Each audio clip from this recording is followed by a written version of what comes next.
Gusto kong mamasad mo yung nanay.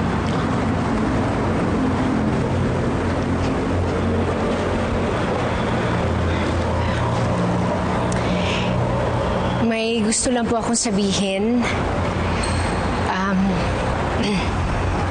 Ma? Gusto ko lang pong humingi ng sorry sa inyo.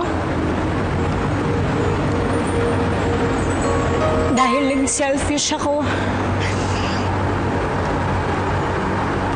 Siguro masyado lang kitang mahal. Kaya hindi ko matanggap na may kahati na ako sa'yo. Roger, sorry din. Hindi ko naisip na kung pagbibigyan ko kayo, hindi lang si Mamay magiging masaya, kundi pati ikaw. Kaya, huwag na kayo mag-alala sa akin. Dahil magiging masaya lang ako kung makikita kong masaya kayo.